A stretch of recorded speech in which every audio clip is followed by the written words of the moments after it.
Vous êtes tous les deux comédiens comme votre papa. Est-ce que votre papa vous a aussi transmis le goût de la célébrité? Est-ce qu'il y a un goût de la célébrité? Le goût de la célébrité, non. Non. Non, L'odeur de la célébrité? Non, parce que papa, quand il parle de ni l'odeur. Non. Que lui, je disais au début, c'est un parfum, et après, c'est une odeur, la célébrité. Oui, c'est quelque chose d'un petit peu... Ça peut être aigre, oui. Un peu surfait. Enfin, pour papa. Papa nous a jamais communiqué comme quoi le succès était une fin en soi. Pourquoi aigre, Fiona? Parce que c'est vrai que des fois, ça peut être difficile, ça dépend. C'est vrai qu'il y a une époque, je le prenais moyennement bien et maintenant je le prends avec beaucoup de recul. Quelle époque vous le preniez un peu moins bien? À une époque où je travaillais, mais pas forcément avec des choses que je voulais faire. Je travaillais pour travailler. Vous ne faisiez pas les films qui vous plaisaient, quoi. Voilà. Et donc, c'était pas des vraies rencontres, ouais. C'était pas... Vous étiez connu pour des rôles que vous n'aimiez pas énormément. On va le dire comme ça, ouais. Donc vous étiez aimé pour... les gens aimaient quelqu'un que vous n'étiez pas, alors presque. Un peu, ouais. Ouais, pas forcément pour l'image qu'elle voulait donner. Voilà. Ouais. On va regarder un reportage qui va nous aider à mieux comprendre à quel point vous êtes tous les deux très complices et très proches. C'est assez beau. Votre papa Daniel Gélin nous le confirme lui aussi dans ce reportage donc, de Gilles Couder. Salut Jacqueline. Alors on se fait un petit flashback. C'est vrai, il y a du courrier? Ah, pas pour vous, je sais Ah bah oui, toi, ça fait longtemps, toi, que t'étais... si, vous les connaissez, Ah oui? Ah bah oui. Ça va la vie? Voilà, on habitait là. C'était un choix de vivre l'un à côté de l'autre? Ouais. Ah oui, C'était très Manuel sympa. habitait là. Et moi, je cherchais un ouais, appart 93, et ouais, l'idéal, se dit, ça serait génial qu'on vive dans le même immeuble, quoi. Notre rêve, en fait, c'était d'avoir une grande maison à la campagne et qu'on ait chacun un étage. Mais... Alors moi, j'étais au premier et Fiona s'est installée. Et moi, quatrième. 1, 2, 3, quatrième étage, là-haut. On était contents d'habiter dans le même lieu, quoi, dans le même immeuble. Mais ça me rassurait, moi. bon, Fiona est repartie après aux antipodes.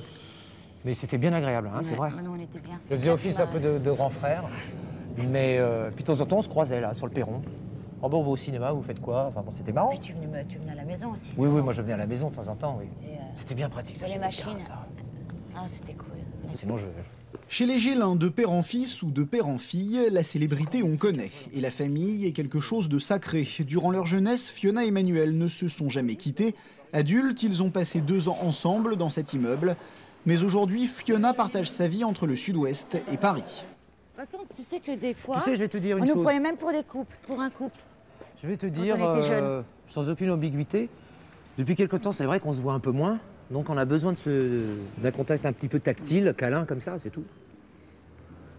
Mais c'est ma femme, c'est ma sœur, donc je la tiens quand même comme une femme, parce que c'est quand même une femme. Voilà. Il y avait le petit café aussi. Il y avait Aidez-moi, là. Toi, t'allais là, mais il y avait le petit café, le Rad, c'est lui qui s'appelle le Rad. Manuel a commencé sa carrière d'acteur à l'âge de 20 ans, bien avant Fiona. Il débute au théâtre, enchaîne au cinéma. Quelques années après, elle lui emboîte le pas.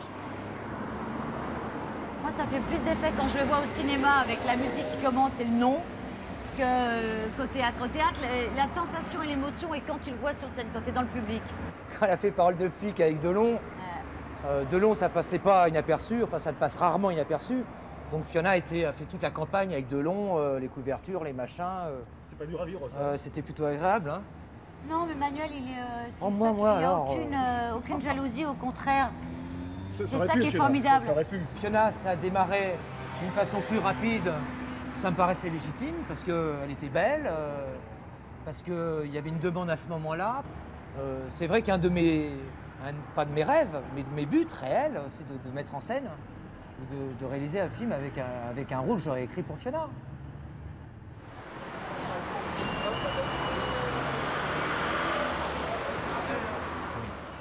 Ah ouais? J'adore maintenant. Je l'ai vu venir, sinon moi aussi je faisais une attaque. Quand? Juste au-dessus. Ils sont souvent ensemble, sont frères et sœurs quand même. Je crois qu'ils s'aiment bien en plus. Je suis pas sûr, mais je crois qu'ils s'aiment bien. Non, vraiment. Hein? Ah bah tiens. Ce sont deux vrais jumeaux, quoi. Inséparables, même s'ils sont loin de l'un de l'autre. Hein? Bon, bah écoutez, je vous laisse. Moi, souvent, ce que j'aime bien, en plus, quand je suis avec un homme, ce que je recherche, je dis, ah, j'aimerais bien que ça se passe comme mon frère. c'est important, l'osmose d'un chien. Oh, tiens, il est super ce mec parce que j'ai l'impression d'être avec toi. Je suis comme avec mon frangin. Plus, évidemment, la relation sexuelle. C'est ça Tout est dit. Tout est dit, mais c'est vrai, c'est un peu vrai. Un mec avec qui je m'entends comme mon frère, en plus, ça serait... je l'épouserais peut-être un, celui-là. Ah ouais, ça serait bien. Et sinon, la plus belle émotion qu'on a eue, c'est nos enfants, en fait. Non, non, c'était formidable. Et on était vraiment que tous les deux. Au pied du lit de ma femme. Hein. Ah ouais, Manuel Papa, c'est... Votre femme n'était pas un peu... Il n'y a pas un peu de jalousie de la part de votre femme de cette... Non. Non, elle encore moins. Elle encore moins. Non, elle était très émue justement de cette fraternité, parce que c'est comme ça que ça s'appelle, hein, qu'il y avait entre nous. C'était assez merveilleux. On pourra dire que c'est... On peut dire que c'était... On dirait Lana en blonde aussi. Lana, ouais, surtout hier. Hein. Ouais. C'est qui ça, Fiona? Lana, ça c'est Manuel. C'est Manuel. Ouais. Il a été extrêmement protégé, câliné, vraiment protégé, à un tel point que lorsque 4 ans plus tard, Fiona est arrivée au monde, il y a eu une forme de jalousie. Il y a eu de jalousie, évidemment, tout autour de lui, évidemment, tout ça s'était partagé en deux.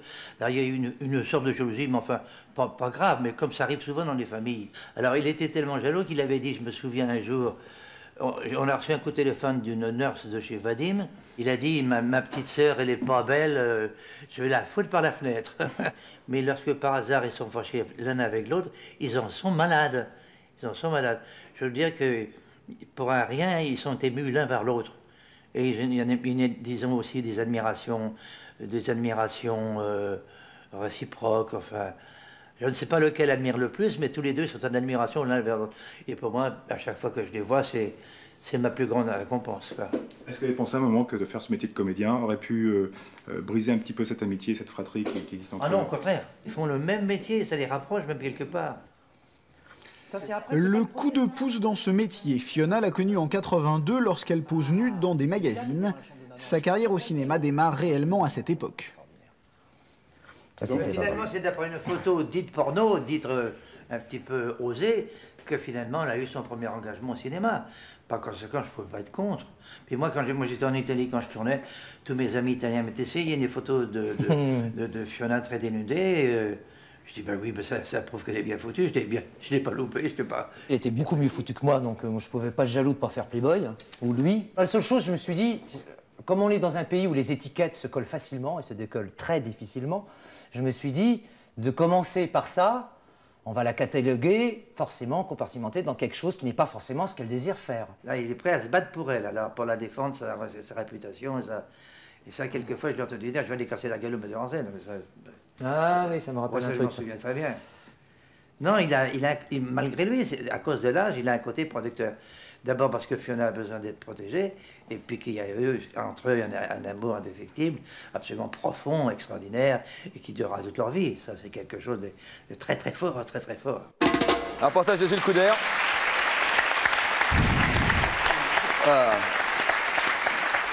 On va revenir sur le délicieux épisode Playboy. C'est quand même quelles images, Fiona. Elles sont vieilles, hein, elles sont vieilles. Non, elles sont belles, elles sont belles. C'est pas un peu décourageant quand même, Manuel, de voir sa sœur avancer plus vite que soi, tout ça parce qu'elle a des atouts que la nature vous a pas donnés, même si on vous a pas vu torse nu ce soir. Je serais malvenu de faire mes réclamations à ce niveau-là. Ouais. Non. Ça vous a servi ces photos en fait, parce que c'est comme ça qu'Alexandre Arcadi vous a repéré pour le Grand Carnaval? Entre autres, oui. Ouais, entre autres, ça m'a permis de faire ce film, ouais. Donc c'est beaucoup lu, quoi. Avantages et inconvénients. Enfin, avantages et inconvénients, ouais. Les inconvénients, ce sont c'est-à-dire que l'étiquette, c'est-à-dire elle a beaucoup, point. Mais ceci dit, maintenant c'est bien, c'est un truc que j'ai bien résolu, je le vis très bien. Et le reste de la famille, comment tout le monde a vécu votre succès qui est arrivé très tôt, indirectement lié à ces photos? Indirectement lié à ces photos, J'avais fait déjà 2 ans de cours, 2 ans de figuration, il est arrivé normal, quoi. Puis après, boum, c'est vrai que ça il y a eu les photos et boum des films quand même. Oui, la photo a aidé, effectivement, oui, bien sûr. Mais ils l'ont pris... c'est vrai que dans la famille, avec papa et tout, ça a été... bon, Fiona sera comédienne. Ouais. Et puis Daniel, il est assez décontracté vis-à-vis de ces photos. Vous dites que vous avez tous les deux, grâce à votre nom, connu le succès trop tôt. Même vous dites trop tôt. Oui, peut-être. Trop tôt, c'est-à-dire? Est-ce qu'on peut le connaître trop tôt, trop tard? Oui, peut-être, mais trop tôt. Oui, tout est arrivé un peu trop vite, peut-être, oui. C'est-à-dire j'ai commencé... Après les... Moi, je voulais pas du tout être comédien. Moi, j'avais d'autres passions, notamment la composition, la musique, d'autres choses. Je m'étais préparé pour d'autres choses. Et puis, bon, les choses à la vie a fait que je me suis inscrit au cours Florent, et puis j'ai commencé à être comédien. Mais enfin bon, c'était pas vraiment mon truc au départ. Quel genre de conseiller est votre père? Ah, c'est un bon conseiller. Moi, je travaille beaucoup avec lui. Donc, comme à Paris, j'habite chez lui. Ouais. Et il est juste, oui. Mon conseil, c'est bien d'avoir un coach à la maison. C'est royal, quand même. Ah, formidable. Vous vous fâchez parfois? Oui. Ça arrive, ouais. Oui, c'est arrivé. Oui. Sérieusement? Oui, des fois. Ouais. Oui, sérieusement, oui. Ouais. Oh, je t'ai fait la gueule une fois, bien un an. Hein. Oui, il y a 2 ans, pendant 4 mois, il m'a pas parlé. Ouais, Pourquoi? Oh, je me souviens plus. Je sais plus très bien non plus. Moi, je zappe sur les choses un peu négatives. Je me souviens plus très bien, mais... sur le positif. Bah non, nous c'est bon. Nous, c'est bon? Nous c'est bon. Non, vous êtes engueulés, hein? Les sœurs Jolies. Oh, on n'y était pas. On parlait entre nous. Ah, d'accord. Ça y est. Gaulé. Alors, on pose la question des fâcheries entre fratries quand on fait un peu quand on se connaît bien et qu'on fait un peu le même métier, quoi. Enfin, disons un métier, pas le même métier, mais disons un métier public, voilà. Fâcherie? Vous vous fâchez? Faites la gueule?